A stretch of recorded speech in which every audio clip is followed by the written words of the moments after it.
14 अप्रैल 1865 को अमेरिका के राष्ट्रपति अब्राहम लिंकन की गोली मारकर हत्या कर दी गई थी। हत्या से ठीक 10 दिन पहले अब्राहम लिंकन को एक सपना आया था। सपने में उन्होंने देखा कि व्हाइट हाउस के एक कमरे में कुछ लोग रो रहे हैं।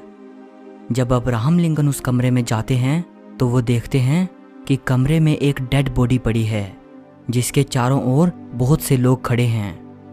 लिंकन उनमें से एक व्यक्ति से पूछते हैं, मरने वाला शख्स कौन था? उस व्यक्ति का जवाब आता है, राष्ट्रपति। एक हत्यारे ने उनको मार डाला है। ठीक इसी टाइम पर डर की वजह से लिंकन की आंख खुल जाती है।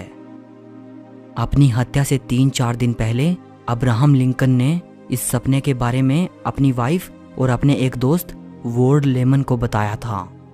लिंकन ने बताया था कि कैसे इस सपने ने उनको बुरी तरह से डरा दिया था।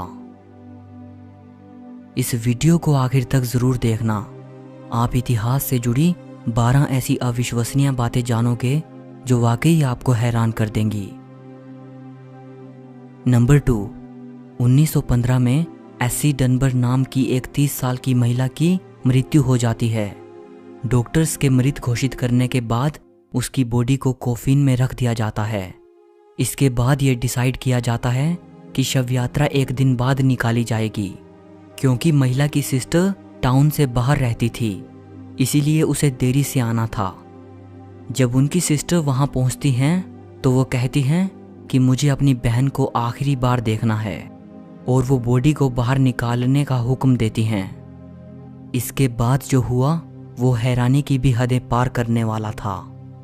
जब कॉफिन का ढक्कन उठाया जाता है तो वो मर चुकी महिला उठकर बैठ जाती है और वो अपने चारों तरफ देखते हुए मुस्कुराती है।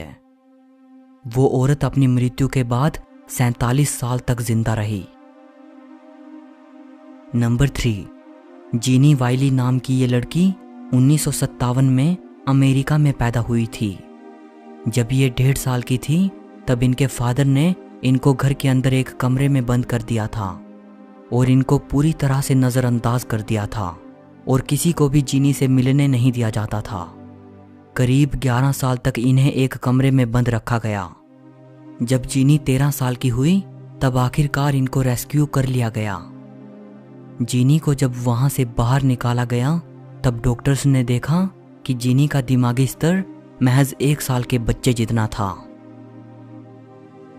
नंबर 4, जेकब मिलर नाम के ये शख्स अमेरिकन सिविल वॉर के दौरान एक सैनिक थे। लड़ाई के दौरान दुश्मनों की गोली इनके माथे के बीचों बीच आकर लगी थी।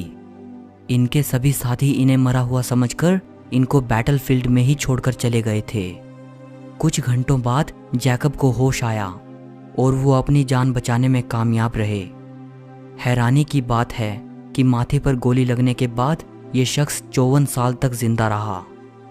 गोली लगने के बाद इनके माथे के बीचों बीच एक बहुत बड़ा बुलेट होल बन गया था। इनके माथे पर यह बुलेट होल सारी जिंदगी बना रहा। नंबर 5, 14 मई 1939 को लीना मेडिना नाम की इस 5.5 साल की लड़की ने अपने पहले बच्चे को जन्म दिया था। ये अब तक के इतिहास की यंगेस्ट मदर हैं। जब लीना ने बच्चे को जन्म दिया उस वक्त इनकी उम्र थी 5 साल 7 महीने 21 दिन। जब लीना के पेरेंट्स इन्हें हॉस्पिटल लेकर गए थे तब डॉक्टर्स को पहले ये लगा था कि लीना को शायद कोई ट्यूमर है। लीना आज भी जिंदा हैं और वो अब 87 साल की हैं। नंबर 6, 1923 में अमेरिका के ओरेगन स्टेट की एक फैमिली अपने रिलेटिव से मिलने 4000 किलोमीटर दूर इंडियाना शहर गई थी। कार में उस फैमिली के साथ बॉबी नाम का उनका डॉग भी था। जब ये फैमिली इंडियाना पहुंचती है तो वहां बॉबी पर 3 दूसरे डॉग अटैक कर देते हैं और वो उसे वहां से दूर भागने पर मजबूर कर देते हैं। वो फैमिली बॉबी को ढूंढने की काफ़ी कोशिशें करती है लेकिन वे नाकाम रहते हैं। आखिर में निराश होकर वो फैमिली ओरेगन शहर में अपने घर वापस आ जाती है। इसके बाद जो हुआ वो बेहद हैरान करने वाला था। करीब 6 महीने के बाद बॉबी नाम का ये डॉग इंडियाना से ओरेगन तक 4000 किलोमीटर का सफ़र तय करते हुए अपने घर वापस आ जाता है।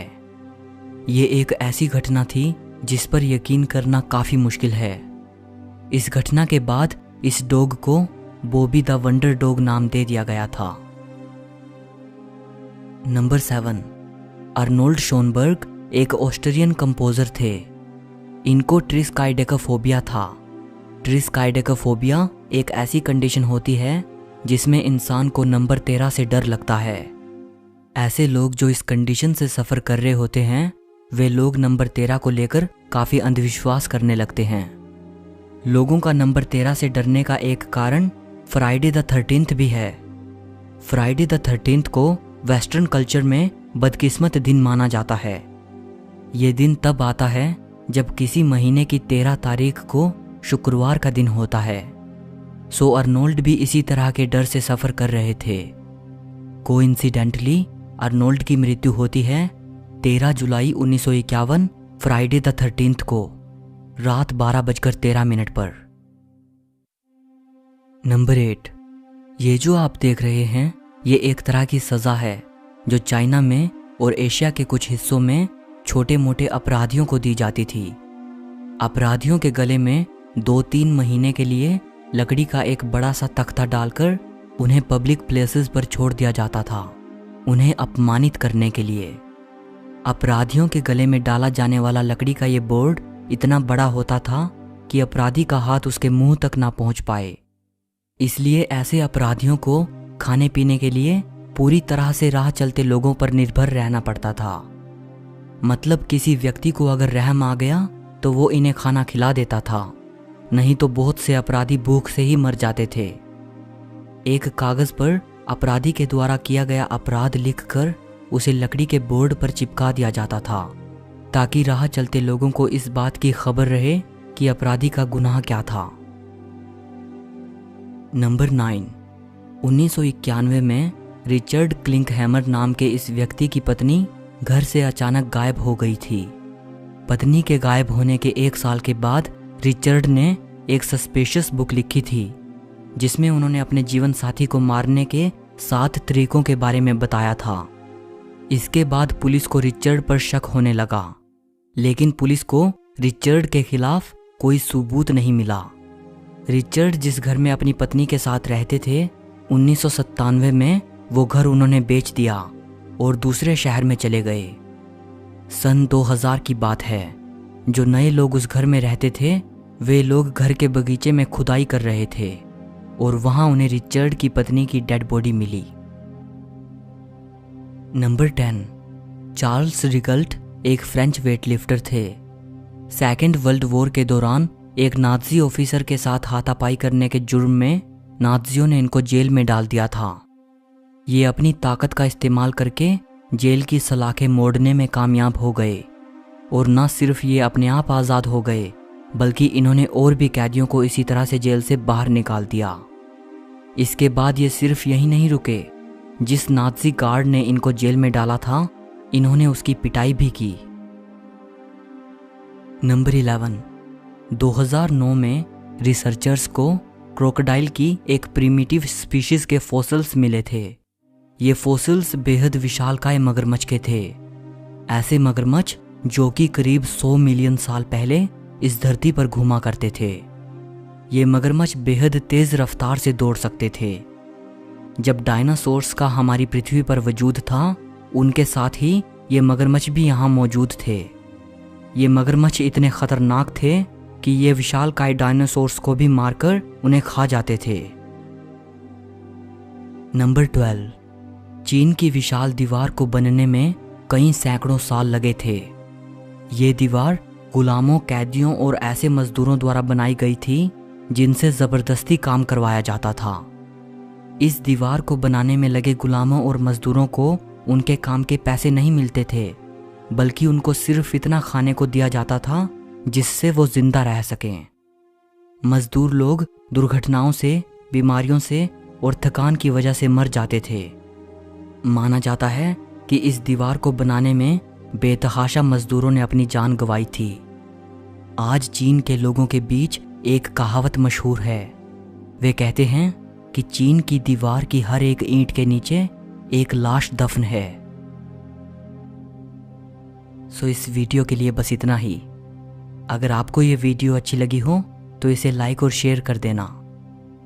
और अगर आप ऐसी ही और भी वीडियोस देखना चाहते हैं तो चैनल को सब्सक्राइब करके बेल आइकन को दबा देना। सो मिलते हैं अगली वीडियो में।